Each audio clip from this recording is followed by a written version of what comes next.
Okay, good morning, everyone. I would like to call this meeting to order. It's currently 9 a.m. I'd like to confirm that we do have quorum and continue to be in a hybrid setting. So have members of council online as well as in the room. I'd like to confirm that we have our CAO, clerk, and members of the senior management team and staff here present today. And continue to invite public comment at tmlpubliccomment@muskokalakes.ca. None have been received. A reminder that today's meeting is being live streamed and recorded on the Township of Muskoka Lakes website and YouTube channel. By participating in the open public meeting today, you are consenting to your image, voice, and comments being recorded and posted online. There has been no supplementary agenda, and I'd at this point ask if there's any declarations of pecuniary interest. Okay, seeing none. Just a quick administrative things. Motions have been pre-populated with random movers and seconders to expedite this meeting. And from a voting perspective, members shall physically raise their hand until the chair has confirmed the vote. If the vote is unclear, a verbal vote shall be recorded by the clerk. This is not considered a recorded vote. So committee, at this point, we do not have any invited presentations or delegations, so I will move right into the reports. So starting with item 8A. Director Donaldson, you get to kick off the new year. Welcome.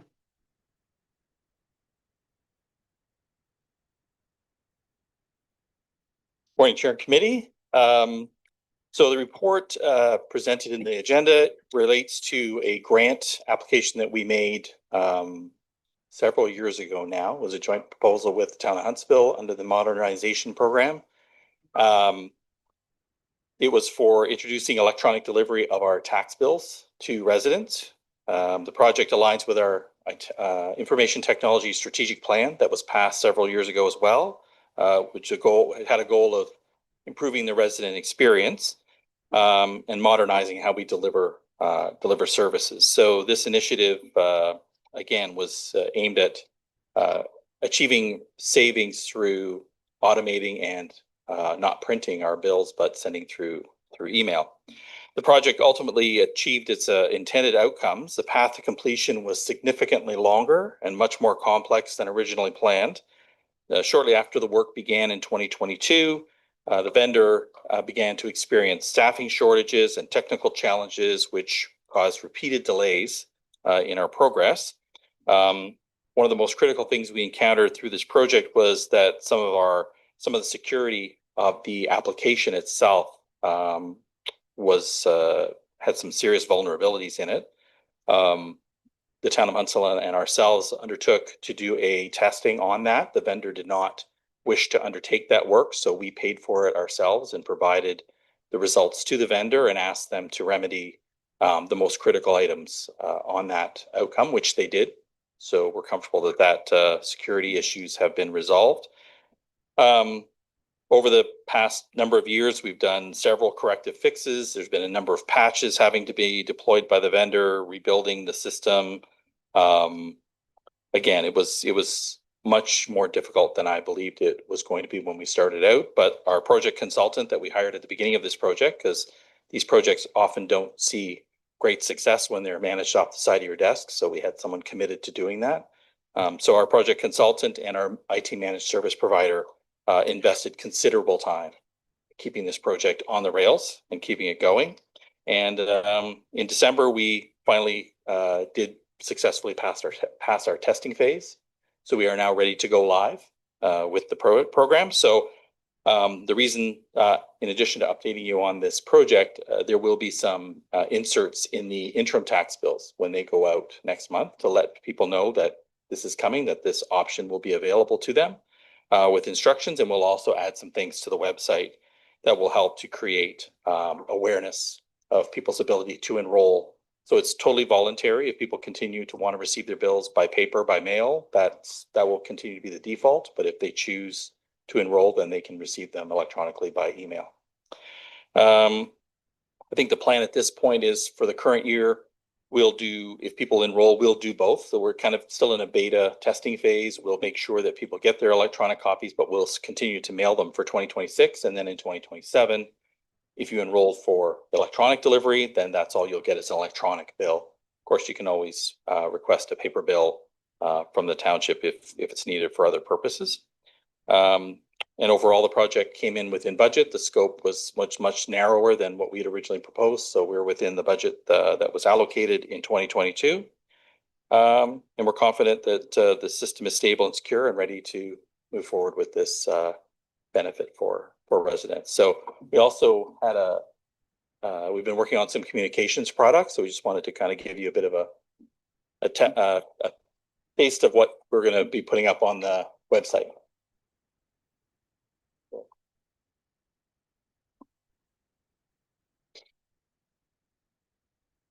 There'll be background music that accompanies this. Pay the royalty. Yeah, donuts.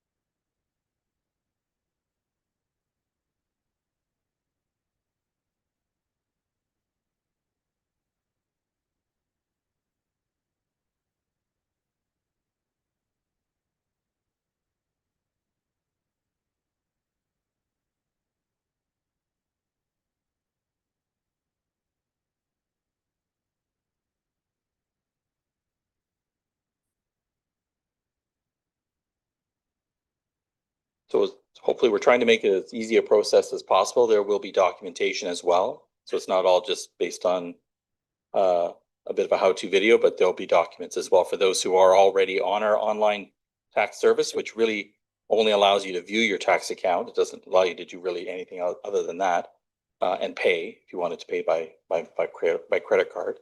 And for those people who haven't enrolled yet, there'll be a separate document for them as well. So the application itself, not really flexible. So we've tried to use what we could within the limitations of the product itself to make it as easy for people as possible.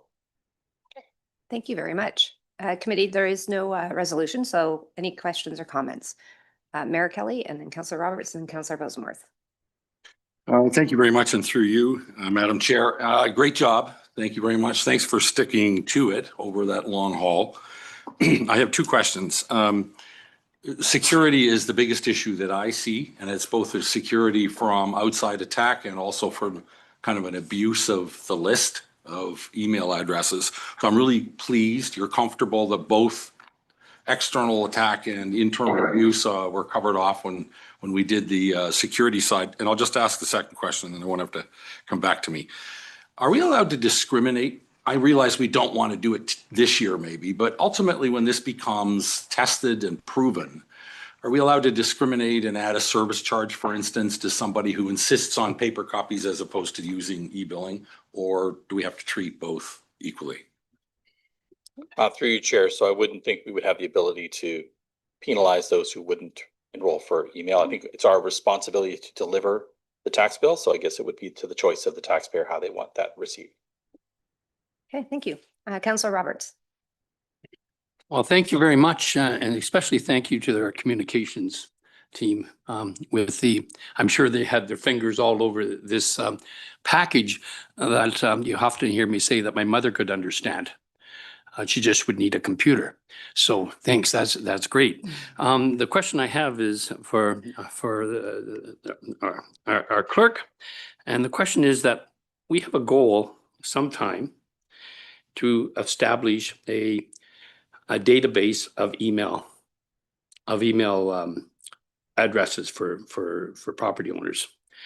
At this time, would it be time to think about asking in this presentation if we could retain their email address for future important communications? Thank you. Through you. Great question. Thank you for the question. We have had lots of discussions internally, and per the legislation, it's just not as simple as you would think it would be, of just collecting email addresses and being able to use them.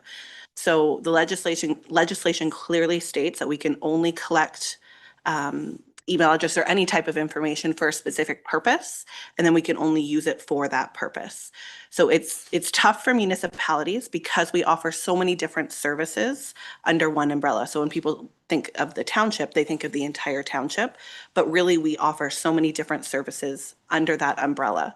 So somebody giving us their email address for tax purposes doesn't mean that we can use it for, say, planning purposes or building purposes, because they are separate.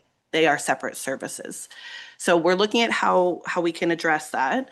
At this point, I don't believe that we can, as we're collecting these email addresses, we'll be able to use them for other purposes. So what we're looking at doing then is making sure that there's clear information for people who are subscribing for to get the information through email, to subscribe in other ways as well. So directing them to our subscription page, and then that's where they can pick everything that they want to subscribe to and everything that they want information to come to them electronically for. So we're looking at directing them through this process, but not using the emails that we get specifically for tax collection purposes to use elsewhere. So I hope that answers the question. But yeah, unfortunately, it's not like a, I think of Bell, they have one service and that's what they're offering, and they're, we're kind of under an umbrella, and it makes it a little bit difficult when you're looking at the legislation. Thank you. Okay, thank you. Councillor Bosemuth and then Councillor Kent. Thank you, and I have a couple of questions. Is there an ability to, often our properties are owned by multiple people, and is there an ability to have a carbon copy or to have two emails on the bill? The bill being sent out? Through you, Chair, I'm not sure. I don't know directly, but I can certainly check into that, see if there's an option. I believe there's only an option for one email address, but I can double check on that. All right. If I may, there's Yeah. two more questions. When we get the paper copy, there's often an insert. Well, there always is an insert, I think on the annual one anyway, with the mayor's message. Are we able to do that with the electronic version? Again, I would have to check with the communications group. I know that we're talking about doing some communication in between tax bills for the public, so that there may be an opportunity to maybe replicate some of that process for those who receive electronic deliveries, so that they get all 4 communications throughout the year. But again, I will take that back and double check how we would deal with those inserts. And the final question is, you've been able to work with this vendor now for quite a while, but it has been challenging. Can you tell us how you feel about the vendor at the moment? For, this is a long-term relationship. I'm going to choose my words carefully. Yes, choose your words carefully, because the vendor may be watching. But We implemented this particular software package about 18 years ago for the municipality, and it was two vendors ago. So the vendor we originally bought was acquired, and then that vendor was acquired by the current software vendor. I'm not an IT expert. I don't know software management, but when I look at the interface and I look at the ability to have interoperability with other systems, there's so many limitations with this particular product. It's certainly got its challenges. Support is also a very big issue with this vendor, not just on this project, but just generally. And that's something that I would say, speaking informally or unofficially, but in casual conversations with many of my peers across the province who have the same vendor, they experience the same challenges as well. So in next year's capital budget, there was $500,000 approved, or notionally approved, but approved for us to start to begin to do an implementation of a new accounting system, to move to something more modern, more flexible, that has more opportunities to interface with some of our other applications. We do a lot of manual upload, download processes to get information from one system to another, which I think, of course, is, you'd be well aware, increases greatly your chance of error. So I think we're definitely looking at it's time to move to look to something else that's a little bit more 21st century. Thank you. Councillor Kent. I actually put my hand down. My question related back to the question about emailing abilities. I like the answer we heard. My only supplement would be, is there an ability to, it's sort of not a negative option, but why can't you just give people a question that says, would you be willing to accept email? Use your email for other purposes, and they can just check yes or no. Why would that be in violation of the privacy rules that you mentioned? Director Best-Severas. Is that right? Good, Thank you. thanks. Thank you for the question. We have been advised by some, in the privacy industry that isn't best practice. However, we are looking at it. We're looking at how we can phrase that question to the public of, do you want to receive other information from us? We need to be clear in two ways. One, from the privacy standpoint, and that we're being very specific in what they're signing up for. The second piece is we don't want them thinking that might be, a check-all type of situation. So we do have different areas where we don't necessarily email out information, or we're not set up to email out information. So we wouldn't want a member of the public thinking, okay, I checked that box, so I'm going to receive information on everything this way now. And we're not actually set up to do that. So it might be something like planning circulations or something like that. So we just want to make sure that whatever wording we have there is very clear in terms of privacy, but also clear to the public so they understand what they are and they aren't getting electronically. So it's in the works, absolutely. And I know we've been saying that for some time. Yeah. But definitely we're getting there. And I think the subscription page on the website is kind of the best place that we have right now, sending people there. They can select exactly what they want to get. It's very clear. And then we know what we're sending them and they know what they're getting. So right now, that's our kind of best answer to everybody, is to go there and select what you want to get electronically. And then we can look at all of our forms and what wording we can put on there, again, in terms of clarity and privacy. Thank you. Thank you. Not seeing any other hands, so thank you very much, Director Donaldson. Thank you. Moving on now to item 9A. Mr. Moore, welcome.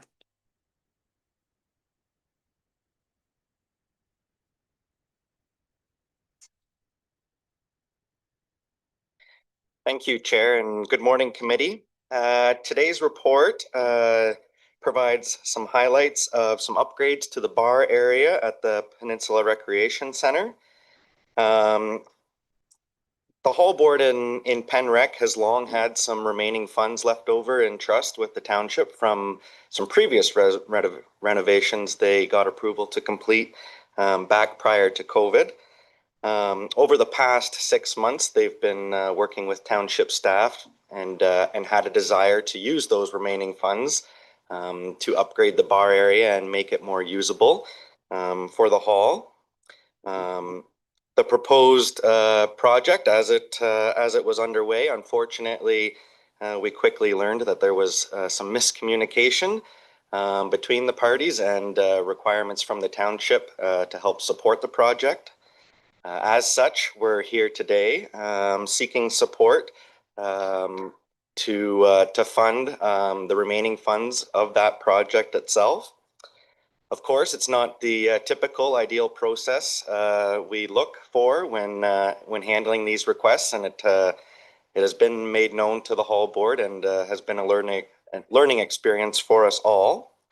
There are funds remaining in the Glen Orchard generator project that staff are recommending be used to support this project.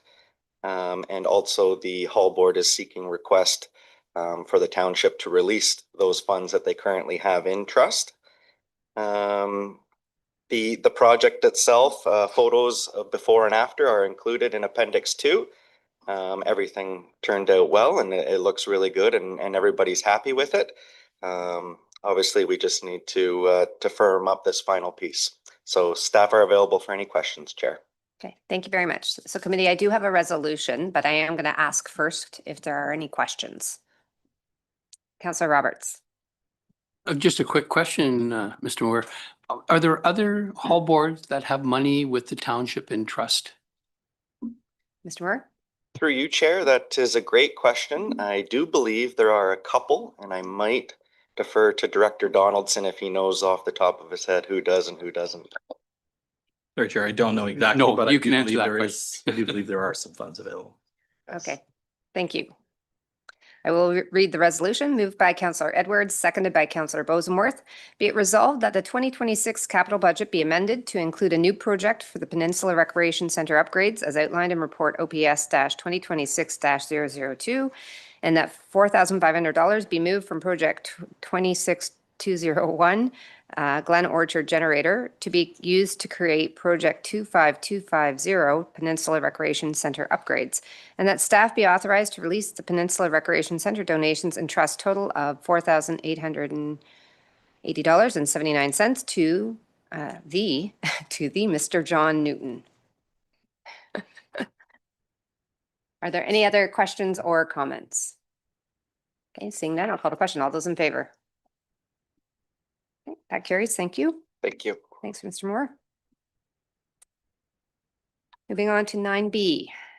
Okay, welcome. Chief Morrell.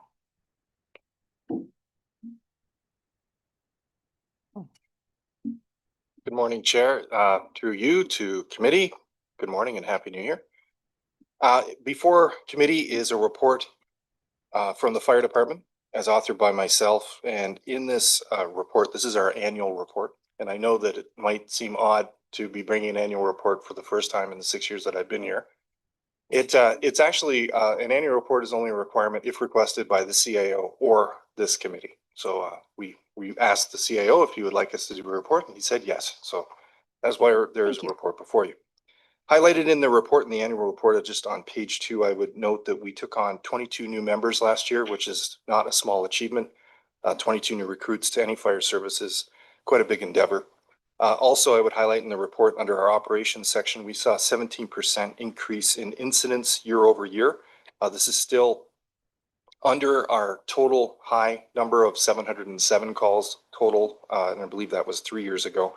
But it's still quite high, and it does show that most of the increase had come to us through the ice storm.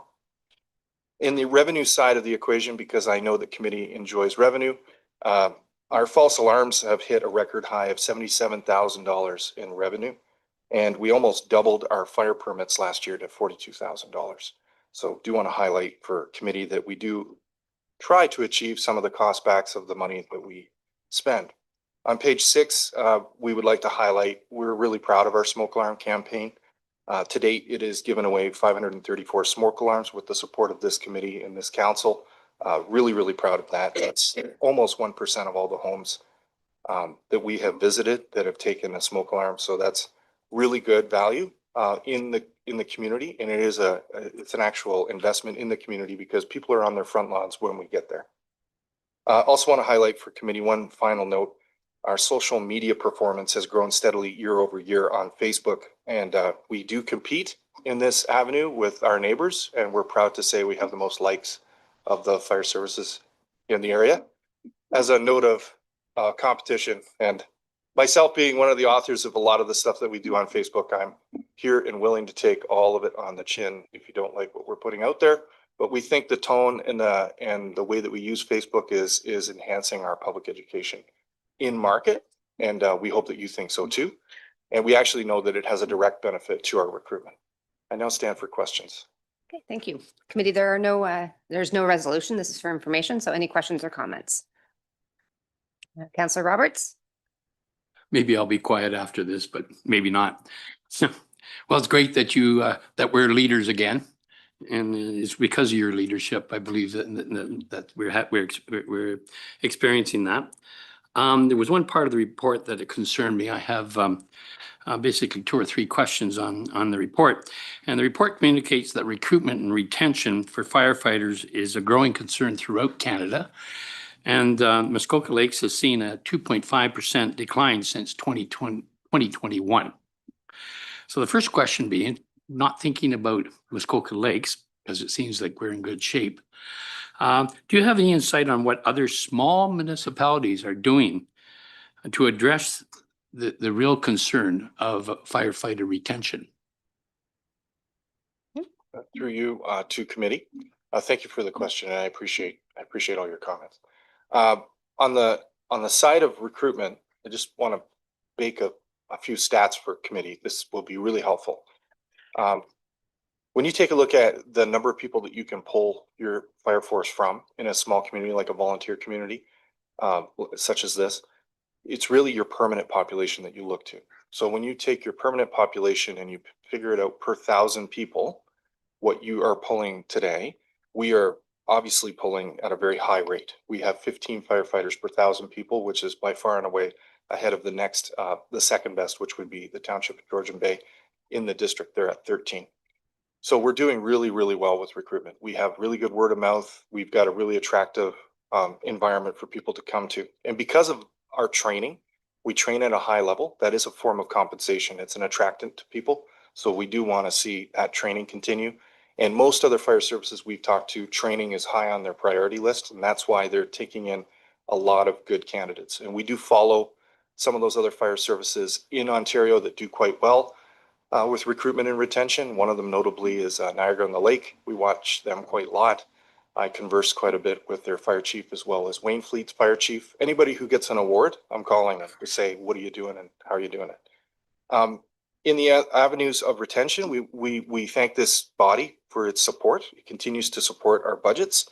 Those budgets fund things like great buildings, excellent trucks. Believe it or not, those are things that our members talk about with other people when they come into the environment. Comparison matters in this workspace. Volunteers talk to other volunteers. So things like shirts and freezer jackets and branding, pride of ownership, pride of the business is a really big deal. Later this year, we hope to take to committee some analysis around our pay and our other compensation things like work boots, benefits, pension, that kind of thing. Access to fitness equipment. We have only 2 areas where we access fitness equipment right now currently. That would be a really key thing. And as we look at our new buildings, that is a real core.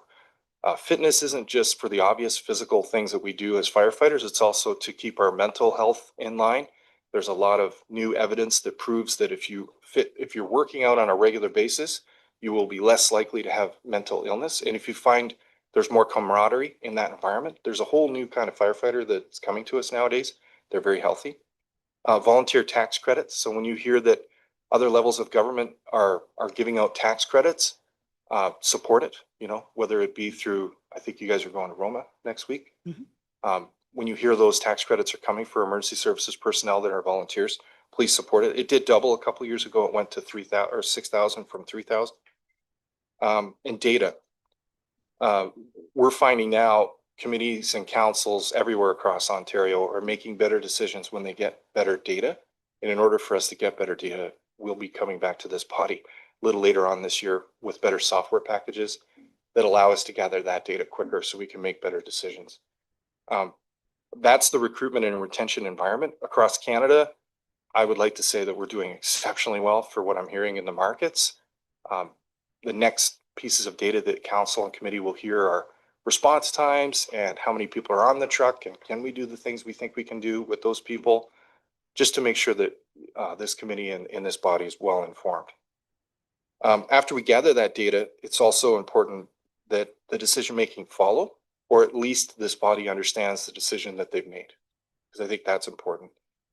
And keeping on schedule with consultancies like fire master plans, that'll get us new insights and new ideas, because we go to a lot of conferences and talk to other people about what they're doing, but when we bring in a consultant, it's a good way to give a report card to your fire service to find out, are we really following the right way? Is the guy behind the podium telling me everything I need to hear? That's, in a nutshell, I think we're in a good place. I don't think we have to waver too much or change too much about the way that we do things today to keep attracting good talent, retaining talent. A lot of people leave us, and I think I've cited some reasons in here. A lot of people leave us, and the primary reason I'm hearing when people leave is the time commitment to do this has changed quite a bit. We are a different service than when they got on. The training levels, the professionalization of the fire service, the volunteer fire service, it takes its toll on our members, and we end up losing members, but we also attract members for the same. It's like a balancing act. Thank you. Hope that answers your question. It answered my second question, which is perfect, because that was I know you'll make us aware when, hey, we've got to repay, we're in trouble. So just basically, rephrase my first question. Let's say a place like Dryden can't get firefighters. They can't, we can't hire the complement. What are places like that doing to provide fire services? Well, through you to committee, I was there in Dryden when we couldn't get firefighters, so I remember what we did. We went to a model called a work experience model. We hired contract firefighters from universities and colleges that had just graduated as a contract position to ameliorate or to bring up what we were currently doing. That was a really nice cover off in the in-between while we restructured the fire service so that we could give our members more benefits and change their mindset so that it was more towards that physical fitness point of view and attract people, like go out to market and really change our culture and really re-change ourselves. So that is a good interim fix. These work experience models are practiced today. They are developed in Aspen. So Aspen had to do it because of seasonal influx of tourists. They would take on these, for lack of a better word, these college kids that were working at the resorts would also join the fire department so they could up their emergency response during the period when they had the seasonal people there. Currently today, Merritt, Big White, Preston, BC, they do it. And they do it pretty regularly. So there's models to look at there. And they also become feeder places so that the people that do the contract for the seasonal period that they work in those resort areas, when they're done, it just so happens that's when recruitment happens for Vancouver, Burnaby, these bigger full-time services, and they look at it like a farm club and they take people in. We've kind of taken the same approach here with our training. We train people up. When Vaughan, Barrie, other fire services south of us are taking on people, we encourage them to go closer if they can. So Aurelia, it'd be great if they can get on full-time there because they could also live here and still go to those places. But that's a model that we have in the back of our minds. Outside of that, just promoting volunteerism in the fire service across Canada. Whenever you see any new initiatives or anything at any of the conferences that you're involved with, really try to stay true to that because you get more out of a volunteer firefighter. I'm not knocking paid professional firefighters, but they have a union, and when the time comes and the end of the shift is over, they go home. Volunteer firefighters go to bake sales and attend public education events, and they just do so much for this community. It's really hard to quantify the value you get in a volunteer fire service. Okay, thank you. Councillor Zavitz? Thank you, and through you, I just want to say to Ryan, to the chief, and just listening to you here, I mean, the enthusiasm with which you approach I want to say your job. This is such a position, such a role for you. You're a natural. Thank you for that. Thank you for this report. I think it's brilliant. I have one question for you, and that would be under operations. This is one of the only, I guess, the only service in our township where we would want to decrease in service instead of an increase. And of course, here we've essentially gone to 100 additional incidents, I suppose, as you call it. Can you speak to that? Just fireside chat. Just what do you think of? I mean, what are the reasons for that? Are you going to say it's because there's more people here, there's more pressure on our place, et cetera, or do you have some other insights into that and how we might mitigate some of that? Thank you. Okay. Chief Morrell? Thank you through you. I think this body's done great work at approving policy that allowed us to bill for false alarms. So you've seen that kind of flatline. It's still increasing because more and more ratepayers are being encouraged by their insurance companies to get alarms. We are having better conversations educating them on, you've had a false alarm, maybe you should upgrade your alarm system, talk to your alarm company.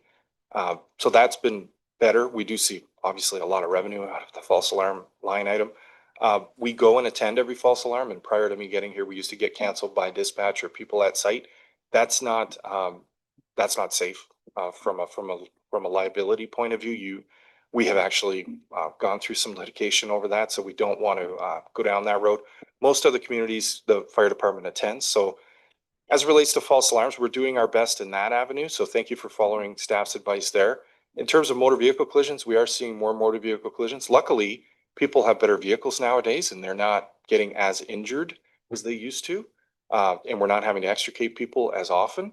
But we're doing a better job of getting to those motor vehicle collisions and helping people in that avenue.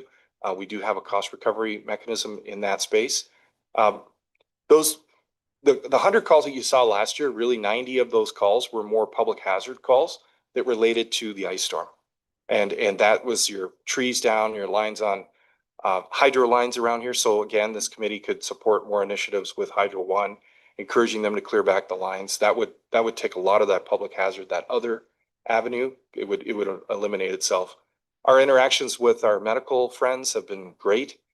We have really good partnerships where they come and show us their ambulance. We do a lot of medical calls with them. And just due to the nature of Muskoka, we got so many steep slopes, you need 4 or 5 extra bodies to carry people up from docks and stuff like that. So I'm seeing most of the increase, just a natural increase in seasonal traffic that we get. And there is more people that are coming here and checking out this place. Like, for those of you that don't know, television show on Crave was just shot up here, and I'm sure it's being spread everywhere. So we're going to have a whole whack of people up this year just checking out that. We had a movie shot here a couple of years ago. Yep, people were telling me they're only up here for those reasons. They're seeing Muskoka highlighted, and Muskoka Lakes in particular, highlighted on those places. And it's nice to see, like, we don't mind having extra people. With extra people, though, comes more traffic on cottage roads and skinnier roadways. We would ask that this body encourages other levels of government to put in wider shoulders and some of the other things that we've asked for in the past. Thank you. Thank you. Councillor Savitz, do you have a second question? Thank you, through you, supplemental. And again, to the chief. So if we were to have 772 incidents in 2026, how does that settle with you in terms of your capabilities of your force, if you will, to handle that? Are you, I know this is pie in the sky, but are you emotionally prepared? Are we physically prepared for that sort of thing? Yeah, we would bring, through you, to committee. We would bring reports to council with suggestions at that time. But I could tell you right now, we're pretty well set up to handle 800 calls a year. It's that 900 call a year threshold. When you get into 3 calls per day, that's what tends to exhaust a fire service. That's when you start to think about changing the model so that you can be a little bit more agile about what is required in your area. Thank you. Councillor Boesmartz, I see your hand up. Yes, thank you. And just a couple of comments. As you go through daily life, you get awareness of how important and how ever present our fire department is. I know a couple of volunteer fire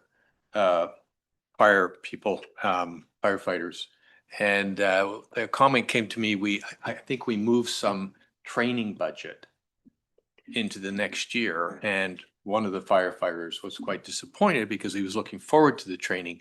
But I gather one of the attributes of having training is you become a higher level firefighter, and does that affect the pay?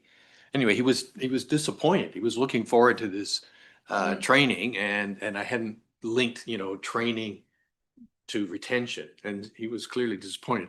The other one was just last night, driving from Bracebridge to Port Carling, and the snow was coming down everywhere, and there's snow all over the road.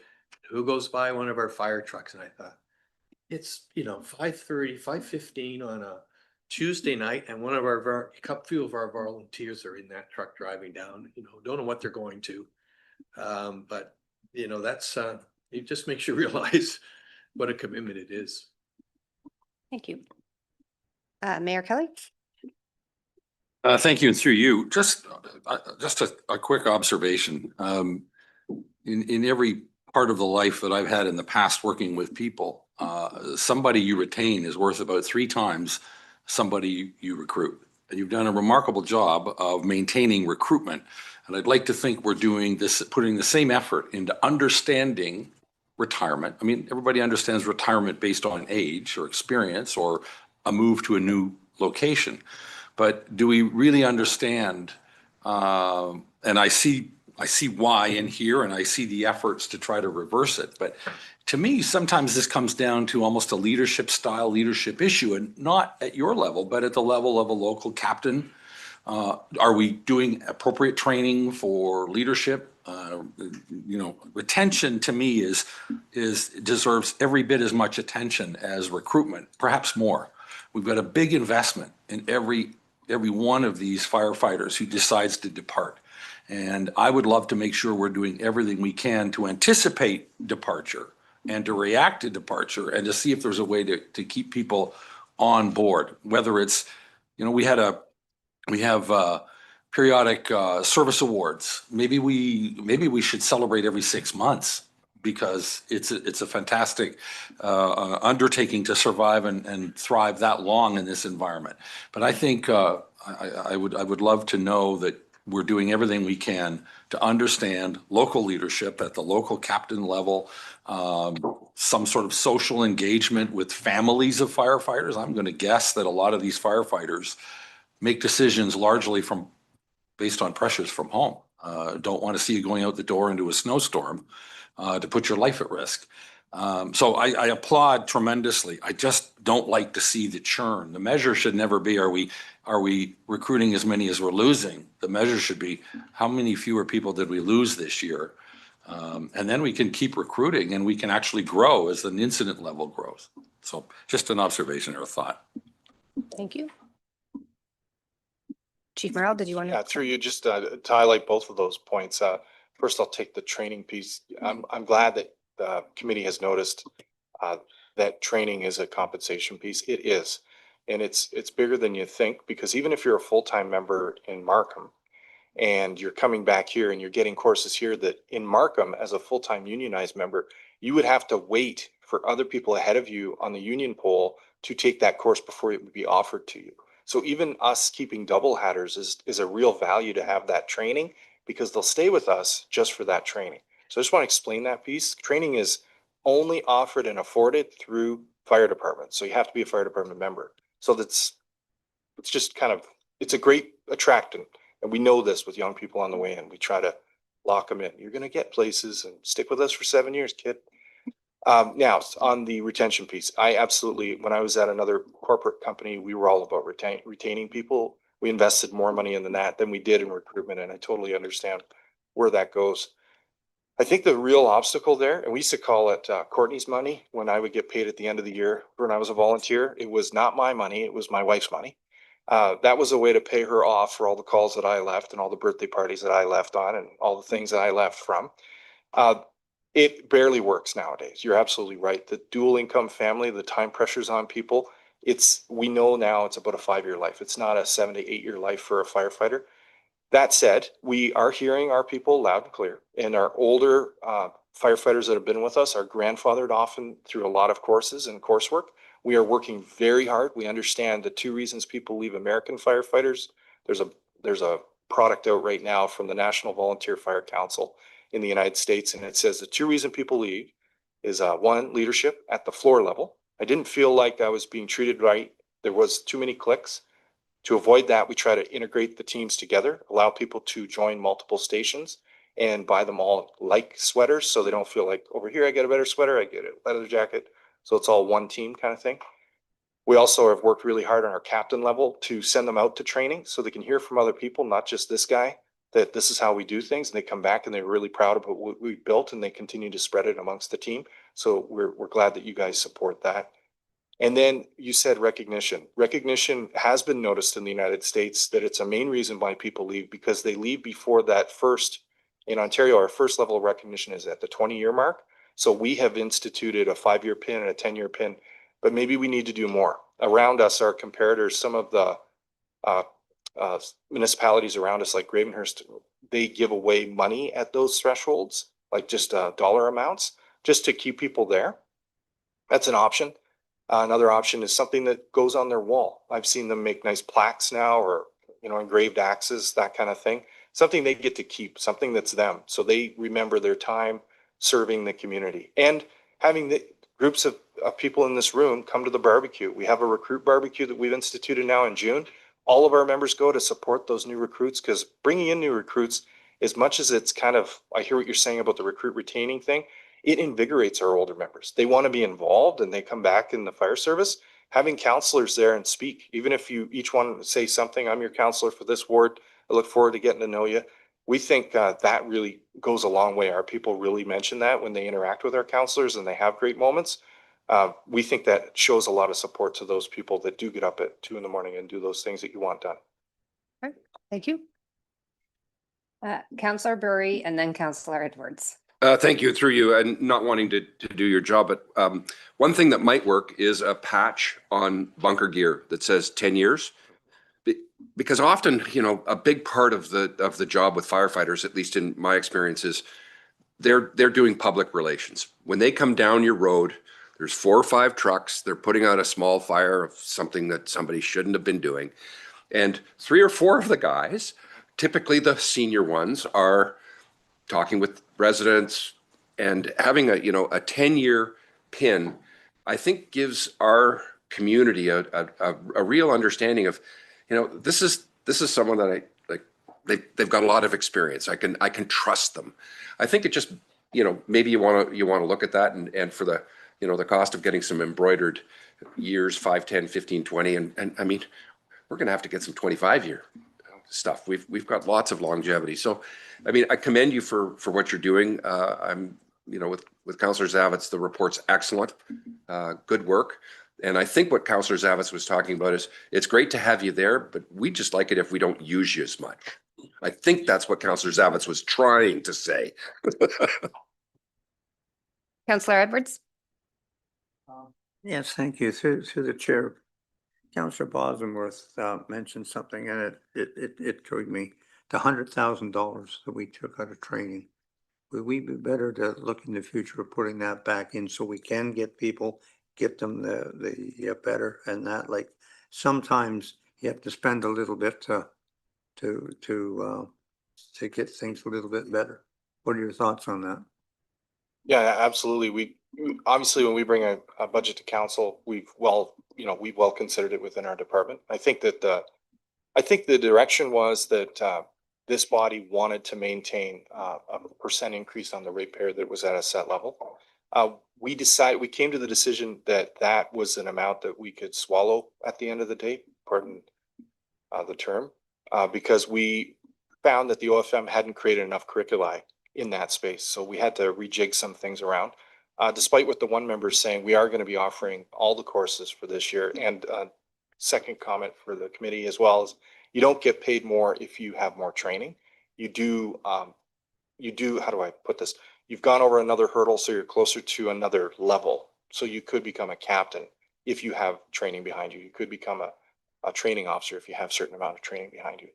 So yes, so training does have a direct relationship in where your standing is in the fire service, but it doesn't have a monetary relationship as of yet. We are hoping to take a report to council a little later this year that talks about pay and comparisons. And in there are different avenues that committee and council can approve, which are things like, if you do this, we'll give you that. And some of it is a pay bump or a different pay level for different things. So do expect some more comments and comments around this. And another report that we're hoping to bake and get ready in the oven for this February, is response times, because this board did initiate a new rule around response time, a goal, and we want to just report on how we're meeting that goal. So thank you for that question. So yeah, absolutely, we'd like the $100,000 back. However, there is a little glitch right now with the OFM and their way of making the curriculum. So we're kind of rejigging things. We might have to do a lot of training next year. Okay. I do actually have I have a couple of questions and a couple of comments. So the first is, I'm interested or curious to know who conducts the exit interviews for our fire services. Informal. It's just done by, we usually ask the question, why are they leaving? It's very informal. There isn't anything formally done. That is something that we could look into, though. It might be interesting, right? Just to try and address some of these items that have been coming up throughout today, and just putting the importance on our volunteer team and maybe hearing the things that motivate versus us coming up with things, which leads to the second piece, which is the recognition program. Sounds like there's an opportunity to also have a look at that as a whole. Like we're kind of talking about the different tactics that can be used to attract, but those things to me seem very linked. This third thing I did note and just was interested as I was reading the quick analysis on our short-term rental program, and just that there's been some very positive outcomes, it would seem, from the early days of that. Is that your assessment? Yes, so we wanted to highlight that it's great that we were involved in that process and that we want to continue to be involved. We are seeing workload related to that, Yeah. but unlike other communities, we didn't come to this body and ask for more resources prior to understanding the workload. Mhm. And I'm glad we did not, because it is manageable. And it's actually been very helpful, like you mentioned. We're able to highlight safety aspects to properties with people that normally would not have had a reason to interact with us. So we do see that we're improving access to properties. We're having lots of conversations around smoke alarms, proper places to put fire pits. These are real value adds for us because we know that they're going to prevent a fire. Thank you for that question. Yep. And my last, just a quick comment on the Superior Tanker Shuttle accreditation that we, I guess, have now achieved. And I noted that it says that our residents will see savings on their premiums from insurance. Is that information that just naturally happens, or is that something that needs to be communicated out to residents for them to then proactively go to their insurance I would providers? have to check my notes, but I believe we did do a media release when that occurred. If we did not, we can actually put that out in a formal statement again. But as it stands right now, our rating, our certificate is up for residents to get. And the majority of residents get asked by their insurer, does the fire department have their certificate handy? And then they call us and we say, well, it's on our website. Here's the link. Just click here and download it, or refer this to your insurance company. That's typically how we get asked for that information. Thank you. I think I'm just thinking proactively. If you just kind of go through the motions every year and pay your insurance, you may not be thinking, oh, something has changed at the township, but it's sounding like it was communicated out. I'm guess going to I check didn't to see make it. sure that the media release was sent out. And if it wasn't, we can send it out. Just Oh, I'm sure it was sent out. Yeah. I'm, as a user, I'm like, oh, that was good information. Yeah, and we have highlighted, we have moved it on the website, so it's in an easier to find.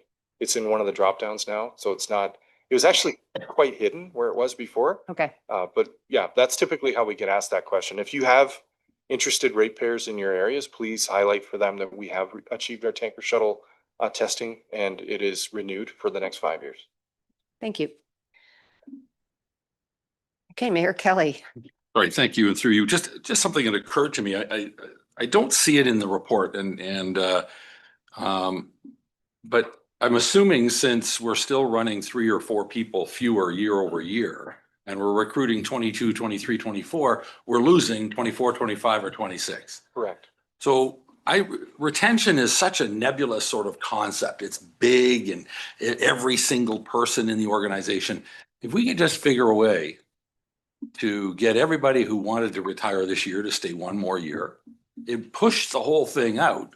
You'd have 22 people surplus. You'd have, your reliance on new recruits would go way down. If you could just buy, I mean, it's unreasonable to think that you could save all of them. Supposing 12 of the 25 that retired, for whatever reason, through whatever mechanism, whether it's funding, whether it's training, whether it's recognition, if you can buy another year of service from half of those people who retired last year, you wouldn't have a problem.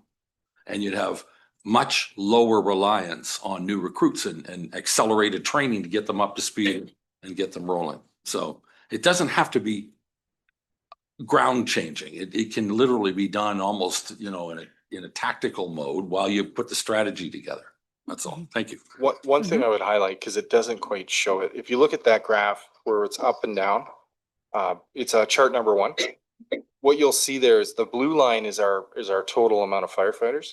And the orange line is the recruitment, that's your inflow, and then the gray bar is the outflow. So we're showing, how many people in and out every year. It's graphically, it's hard to, this was of the 5 different graphs we looked at, this is the only one that made sense to show this body. Some of the people that are recruited don't make it. So they leave sometimes within that first year. So some of that, I understand what you're trying to say about if we retain everybody, we'll keep all 22, but we'll actually probably keep 18. So it will take a couple years to see the value of that. And I would say this, the majority of people that we are losing, it is about that time commitment. And there's 3 or 4 every year that move into another community. These are permanent residents and they're following jobs that, are permanent. And sometimes it's hard to get a permanent job here in Muskoka Lakes. But yes, I would love to do more formal exit interviews with people, or arrange something where we have a company do that for us, so we can get the insights and bring that back to this body. Thank you for that. Thank you. If I hadn't printed it in gray, it would have been easier to interpret. So sorry. No, it's not you. Okay, thank you. I don't see any other hands at this point. Thank you very much. Clearly, you should be doing this on an annual basis. So thank you, CAO Pink, for bringing this forward. It brought forward a lot of good information and good questions. So in the spirit of continuous improvement, I think that's what we're all here for. So thank you very much. Okay, now we are moving on to item 10A. Mr. Cox, welcome.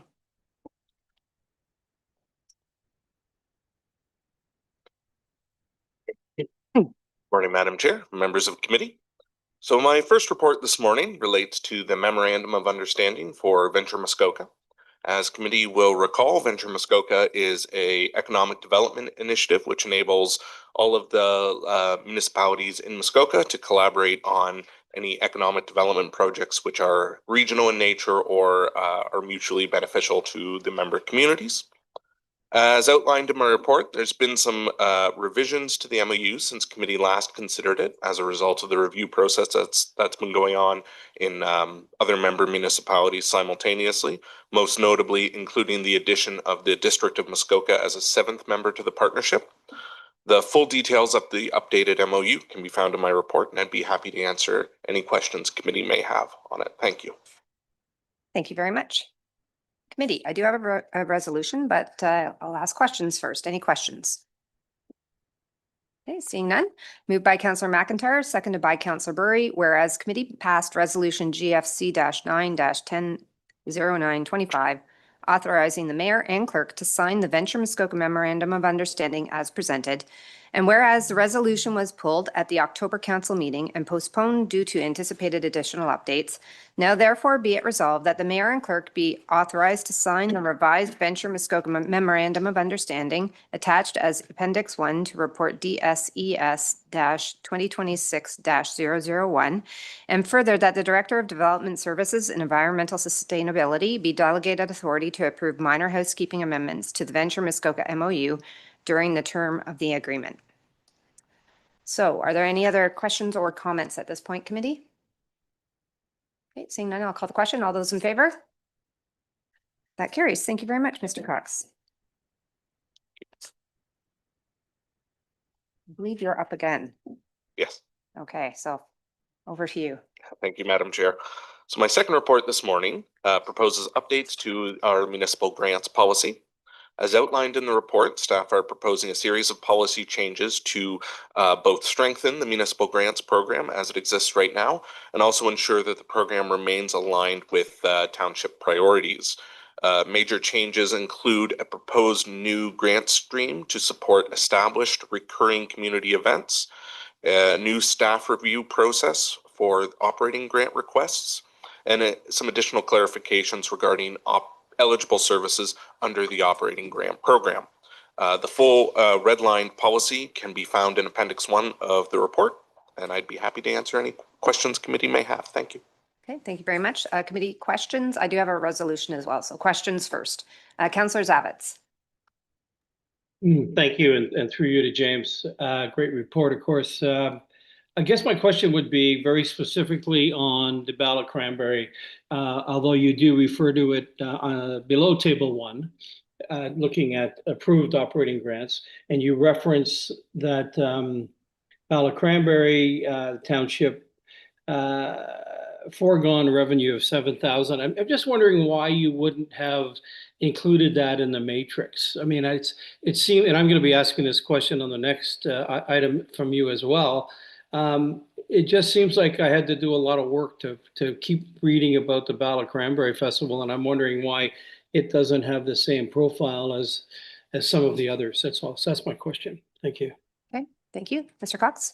Through you, Madam Chair, the support that's provided to the Cranberry Festival through the operating program is slightly different in nature to the to the support that's provided to the other organizations, which is the reason why it was called out separately in the chart. It is a fee waiver that's being granted as an exemption to the regular fees that are charged through our facility user fee policy. That is the reason why it was called out separately. It's not a direct financial grant that we are providing. It is foregone revenue, but it is still a form of support for the organization, and we can certainly, in future reporting, make sure that it's included in a consistent way. Councillor Zavitz, did you have a Thank you. supplemental? Thank you. Through you, a supplemental to James or I suppose to committee. Would there be an appetite to suggest that we somehow incorporate it now into this, I guess use the term matrix? I just don't understand why it's set aside. It's our largest single entity, if you will, in terms of notoriety in the community, and yet we keep it to the side. And again, you'll see that in the next item as well. I'm going to ask some questions about that. So I don't know, just is there an appetite, I suppose, to deal with that here and now in terms of incorporating it in and acknowledging, recognizing it for what it is? Thank you. I think I just want, if I can read the resolution, Councillor Zavitz, I think that will help us keep our conversation focused. But I do hear what you're saying about the Bala Cranberry Festival. I believe that Mr. Cox tried to address that it's just a different service that's being provided. And so they've included it. So that's why it is included, but just not in the box of just nominal dollars going out. It's more services provided, if I heard that correctly. Let me read the resolution to help guide today's discussion, and then you can introduce another question after, if that makes sense. Moved by Councillor Kent, seconded by Councillor Roberts. Be it resolved that the updates to policy CFS 09, Municipal Grants Program, attached to staff report DSES-2026-002 as Appendix 1 be approved. So essentially, we're looking at just updating the actual municipal grants program moving forward. So with that, any other questions or comments? Okay, I'm not seeing any. I'll call the question. All those in favor? Okay, all those opposed? Okay, that carries. Thank you. Thanks very much, Mr. Cox. Thank you. I believe you have one more. Yes. Okay, Thank you, Madam Chair. thank you. So my third and final report this morning regards the necessary memorandums of understanding for the recipients of operating grants in the that were approved as part of the 2026 budget process. As per the Municipal Grants Program policy, operating grant recipients must be in good standing of a MOU prior to funding being released. As outlined in my report, there are 3 MOUs that we are required to enter into, one with the Muskoka Lake Snow Trails Association, one with Muskoka Chautauqua, and one that has already been referenced today with the Bala Cranberry Festival to enable their fee waiver. The draft MOUs can be found in the appendices of my report, and I'd be happy to answer any questions that committee may have. Thank you. Okay, thank you, committee. Again, I do have a resolution. I will ask questions at this point. Councillor Zavitz, question. Thank you, and through you again to James. So James, thank you. In your report, under the heading Bala Cranberry Festival, your second paragraph, it does refer to rental fee cost recoveries of $7,000 in addition to the approximately $5,000 of in-kind support already provided by the Township of Operational Services. So I would ask again to the committee, I suppose, and to you, why we're keeping this off to the side instead of not simply acknowledging it as one more of our contributory investments in local, what would I say, community involvement. And when I say that, I mean that I'm going to ask James here, what is the totality of the potential TML spend here, given this report and what it includes? TML fees, TML fees and cost recovery, B, in-kind staff support for planning. What does that value represent? C, a direct financial support request by operating and/or event grants, because that's also within the body of this work today? And D, a set grant paid in a single installment upon final budget approvals, which is in the end of this report. So what I'm asking here is, if you add all of those things up, and we're already at 7,000 and 5,000, so we're at 12,000, and then they can come and ask for direct financial support of an operating or an event grant of 2,500 and 20. All of a sudden, we're at 15. Am I wrong? So I guess I'd like some clarity on. It seems like you could cherry pick this thing up to $15,000, $18,000, and I don't know why we just don't say, hey, you know, Ballard Cranberry Festival, $15,000, call it a day. Thank you. Mr. Cox? So through you, Madam Chair, at present, there's a few elements to the support for the Cranberry Festival, which is part of the reason why it was presented slightly separately in my report, because the nature of the ask is slightly more complicated than some of the other grants that we've received. Councillor Zavitz is, I think, is correct in adding up what we have here. We provide $7,000 worth of fee waivers as part of this report, in addition to approximately $5,000 in-kind staff support. Now, that specifically refers to the support that operational services provides during the event itself, delivering supplies, setting up picnic tables, the staff that clear garbage and generally facilitate things that way. We have not yet determined the we don't currently have an estimate on overall in-kind support that would be provided by staff as part of the strategic planning and of the event, because that partnership is still being developed. This is a new request that's come forward from the festival organizers, looking for increased township support in dealing with some of the challenges that they're facing. And this MOU that's being proposed today simply enables that. As you'll note in the MOU, the level of support that is provided in kind with regard to planning assistance is at the discretion of the township. And so that is something that we are going to assess as the partnership develops over the next year, and take appropriate measures to ensure that it's not an excessive level of in-kind support. The Cranberry Festival has not, in 2026, requested direct financial support in the form of an actual grant payment. They've only requested that the fees that they would ordinarily owe the township be waived, and that is what's being presented here today. Certainly, the MOU that is being proposed opens the possibility of requests for increased or direct financial support in the future, but that has not been requested in 2026 and is not being considered at this time. Okay, thank you. Committee, are there any other questions? I will read the resolution. Moved by Councillor Zavitz, seconded by Councillor Edwards. Be it resolved that the mayor and clerk be authorized to sign memorandums of understanding, MOUs, with the 2026 operating grant recipients attached as appendices 1, 2, and 3 to report DSES-2026-003. Are there any further questions or comments? Okay. I just would myself have one comment, and it's just picking up on the discussion from Councillor Zavitz. When looking at events as a whole, it feels like this is moving into a slightly more sophisticated approach, and this is one step maybe towards that goal.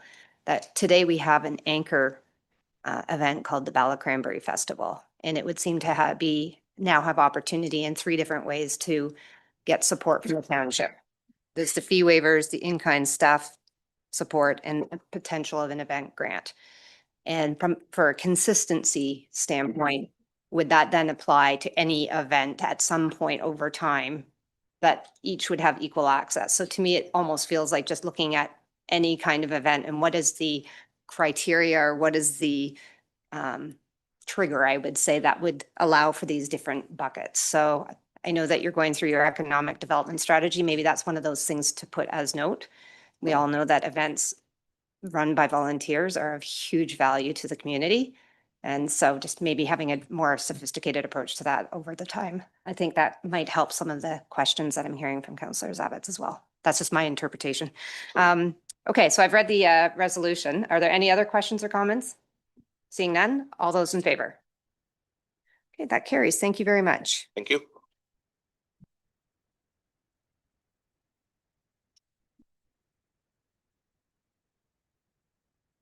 We are now into the new business. I don't think we have anything, actually we do. What's the 2025-26 fire protection grant approval? Is that something that Chief Morrell? Yes, we were approved. Fantastic. Through you, we Okay. were approved. So we received, last year we received about $82,000. This year we're getting $164,000 and change.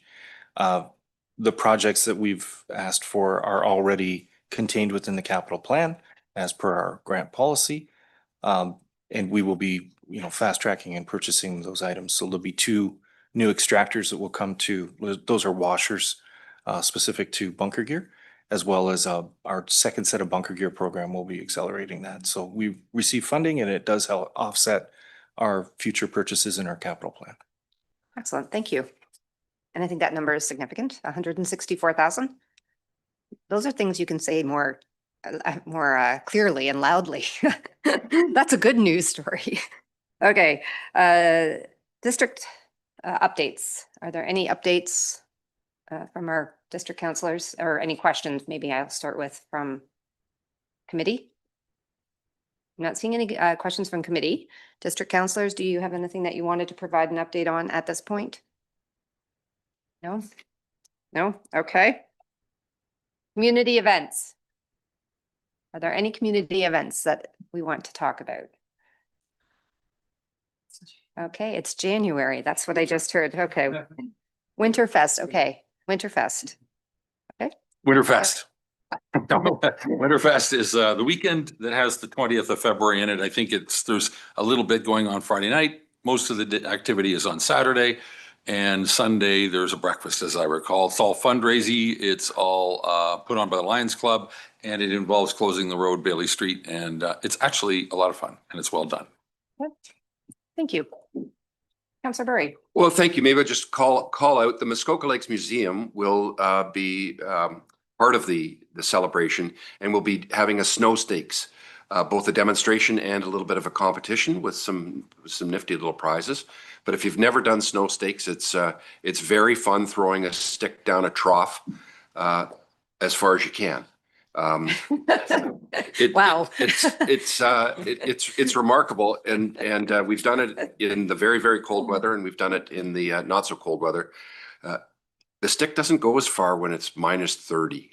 Just an observation. Okay.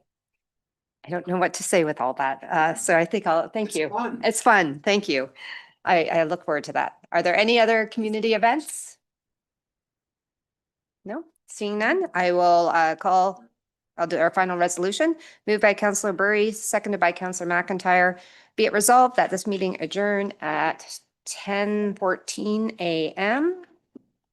I'd like to point out that the mayor And the next called. regular would be meeting done of at the 10. General Finance Committee will be held on Wednesday, February 11th, 2026 at 9 a.m. or at the call of the chair electronically from the council chambers, municipal office in Port Carling, Ontario.